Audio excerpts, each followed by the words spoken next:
It's another edition of Riding Home. Dean Legge and Dylan Webber. Dylan at practice today. Y'all got to talk to J.R. Reed and Walter Grant, but DeAndre Swift was back out there.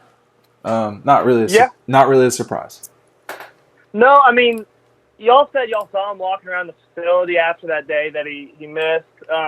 We reported that he was dealing with concussion issues. We weren't even sure if it was an actual concussion, but symptoms to a concussion arose with him, and that's what I think led to him being out. But, yeah, he's back and looks fine. I don't think it's anything to worry about going into the season. J.R. Reed said the havoc rate is out the roof right now. Yes, he was really raving about that. I mean, because, the havoc rate with Dan Lanning is, huge. That's all they talk about, apparently. That's at least all the defensive players talk about. They want that havoc rate to be high, and he said that, it's been, like he said, out the roof. He said... Well, that doesn't sound good for the offensive line.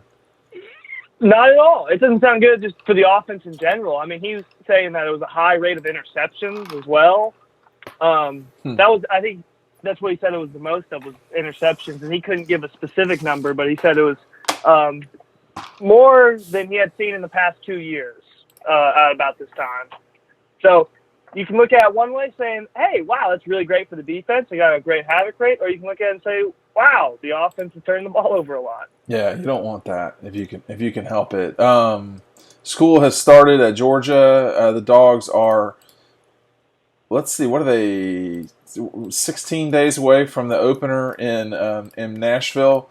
The SEC sent something out today from the NCAA about targeting rules. Have you heard anything in your time in Athens this week dealing with targeting at all? Or just scuttlebutt, No. even at media days? No, the last thing I ever heard about targeting was at media days.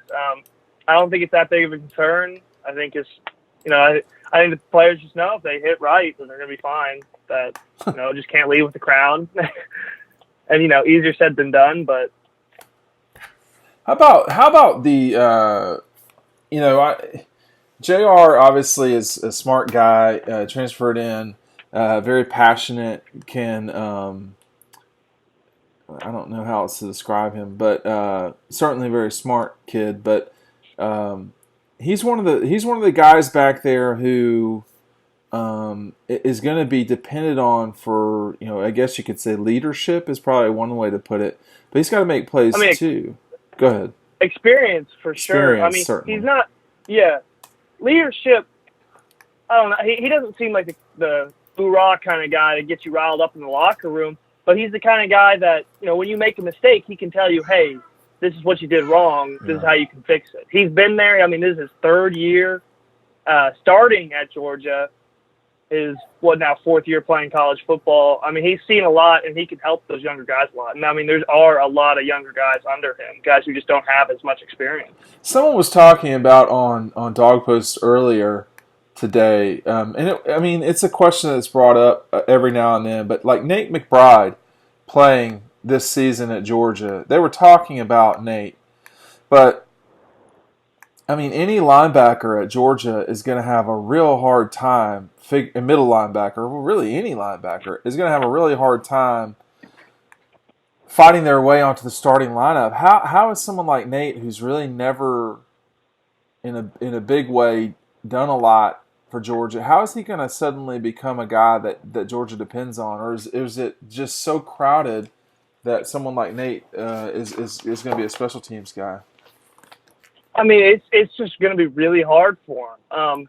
I think he's a really solid player, but compared to the likes of Tate Crowder, Monty Rice, Nakobe Dean, his athleticism just isn't as much there. Right. And, on special teams, he's a solid player, and I think I would say he's even a great special teams player, has been now for 2 straight years.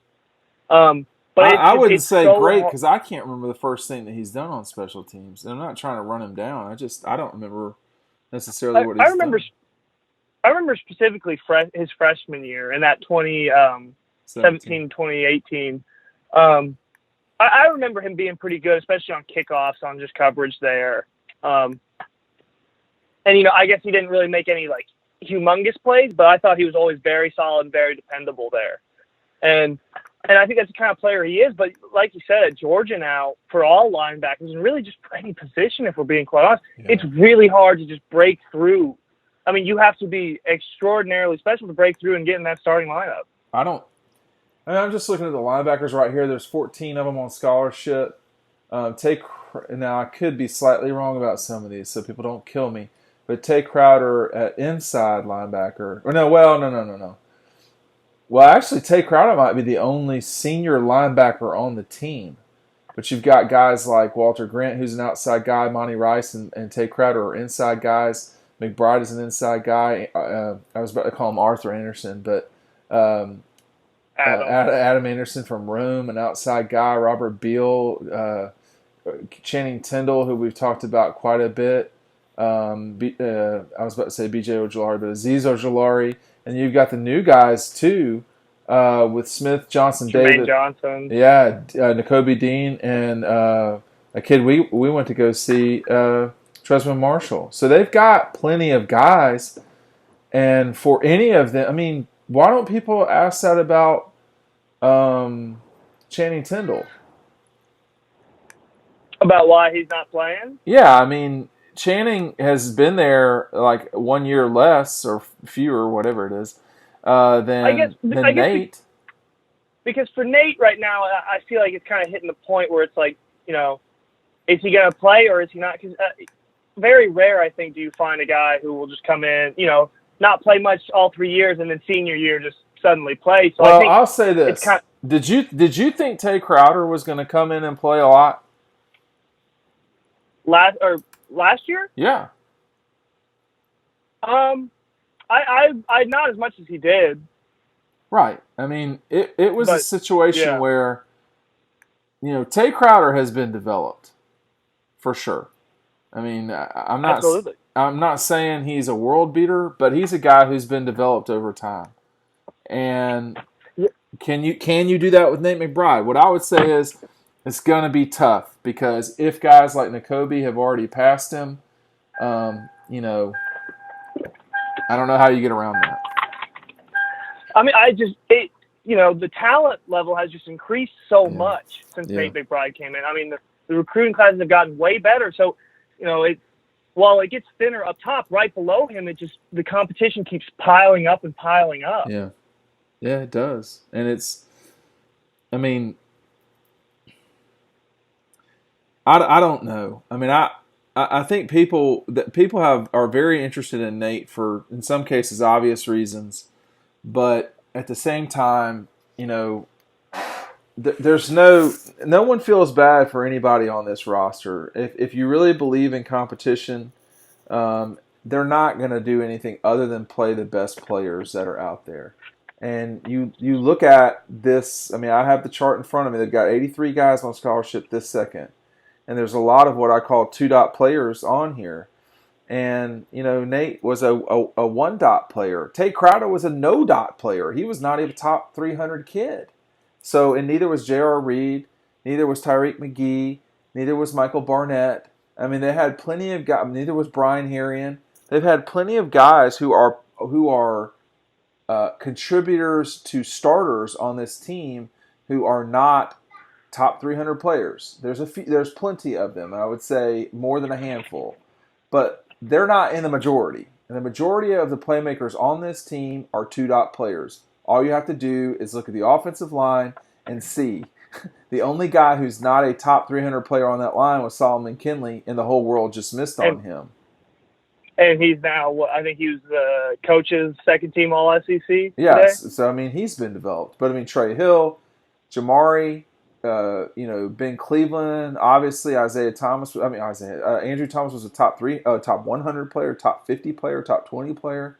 Isaiah Wilson was a top 50 player. Cade Mays, Ben Cleveland, I just mentioned. You know, Trey Hill, who I thought would need to develop. Yeah, he developed for like half a season, and then he went out there and started starting. You know, so there are plenty of 2-dot players on this team, and playing time for everyone is going to be a dogfight. I mean, they're not joking around about competition. No. I don't think Rodrigo Blankenship has serious competition. I don't think Jake Fromm has serious competition. I say this in all sincerity and seriousness. Everybody else on that team is fighting for playing time. They're either fighting for playing time or starting time, or they're fighting to get on special teams. Everyone. Agreed. I don't think there's. I mean, you have people that are better off, but I don't think anyone besides those two are safe. Correct. You know? I don't think anything, or maybe secure is a better word. I don't think anything is secure for everyone else. Ben Cleveland started in the national championship game and was the starter heading into and remained the starter for a while in 2018, and he is in a major fight with Cade Mays for the only spot remaining, so to speak, on the offensive line. He was listed as a coach's All-SEC third team today, and he doesn't have a starting job right now, a secure one. Right. I mean, that's insane. That's just crazy. Well, and I mean, I think the only other guy I think really who is pretty secure is Tyler Simmons, actually. But everybody else, yeah, because Tyler's situation is, I mean, they fought Alabama hard for him.